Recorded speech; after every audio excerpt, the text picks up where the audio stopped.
Look, they're pretty jacked up about the Bucs. It's been 13 years since this team was in the playoffs. You get Tom Brady and you go to the Super Bowl, the first one in their home stadium, of any Super Bowl team.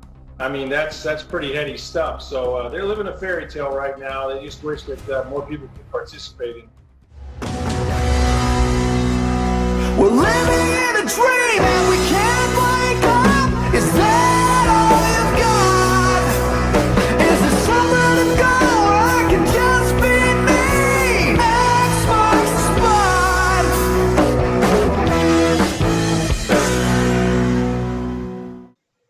Hey guys, Pedro V here. New video about the Super Bowl 55. This one might be a little far-fetched, but just bear with me here, okay? So we got the Buccaneers and the Chiefs. The Buccaneers representing the Skull and Bones. Florida, we got the whole Florida home state X, which symbolizes X marks the spot. And the Chiefs, you look at their logo, it's like an arrow. So you got the arrow pointing at the X, which X marks the spot.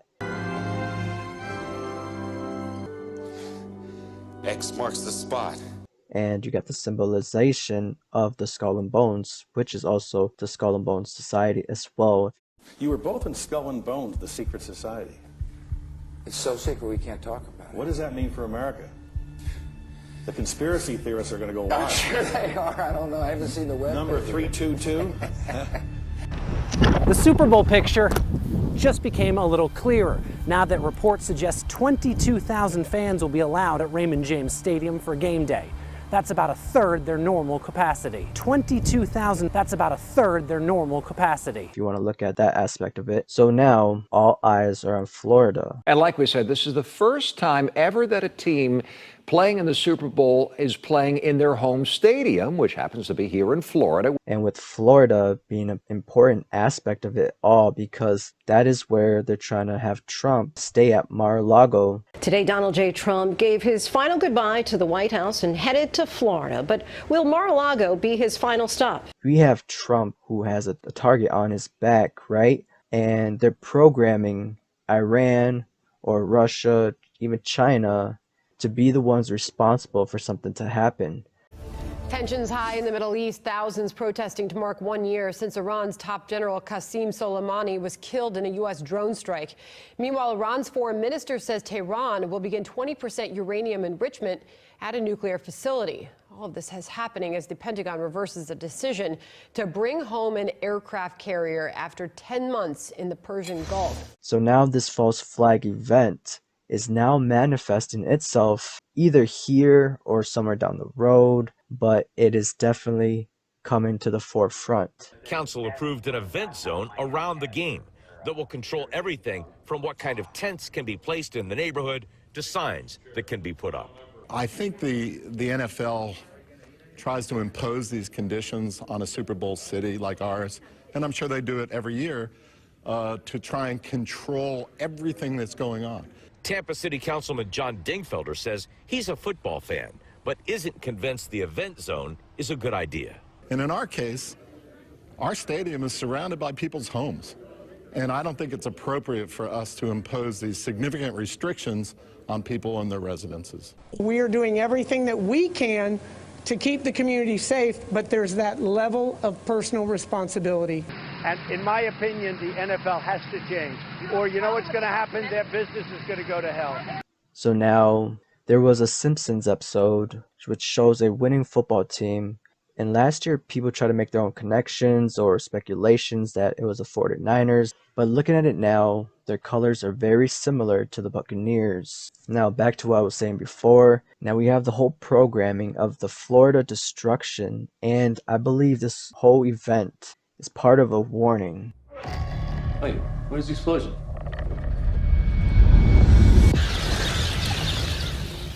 So over at Raymond James Stadium, they've been kind of transforming that into what it's going to look like for the Super Bowl. So the parking lot has been completely just transformed. Of course, we have the fan. So over at Raymond James Stadium, they've been kind of transforming that into what it's going to look like for the Super Bowl. So the parking lot has been completely just transformed. Of course, the parking lot has been completely just transformed. Of course, the parking lot has been completely just transformed. Of course. We now are getting word that the Friday fragment has hit Central Florida. Oh my God. And this year, we have a home game at the Super Bowl. It's going to be huge. The city's probably going to explode, but it's going to be nice. It's going to be fun. Come on, let's go. But the sky's on fire. Jets roaring through the sky is a blast anytime, but this is different. Well, as you can imagine, when you get the opportunity to fly over the Super Bowl, there's no shortage of volunteers. So Lieutenant Colonel Chris McAleer, call sign Nike, called in 3 planes for the Super Bowl flyover. The B-2 stealth bomber, Invisible. The B-1B Lancer, big and supersonic. And the iconic B-52. Rarely have all 3 flown together. All 3 of these put together really represent our nation's front line of deterrence to our enemies. But the end game is the big game on Sunday.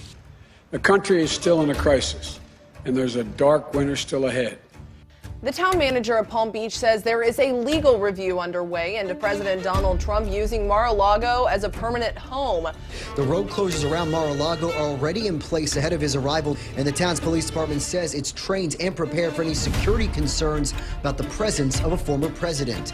Now, the private club Donald Trump purchased back in 1985 has been called the Winter White House,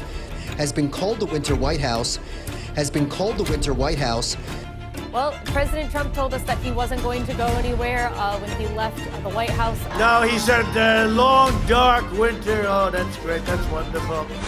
There was a time when a pirate was free to make his own way in the world. But our time is coming to an end.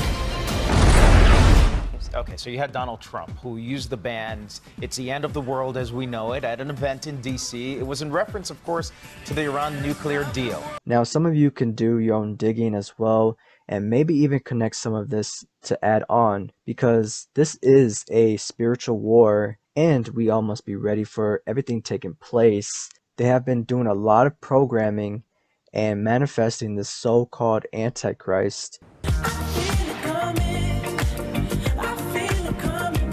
But can you guess who's coming? It's not just The Weeknd. For there is always light if only we're brave enough to see it, if only we're brave enough to be it.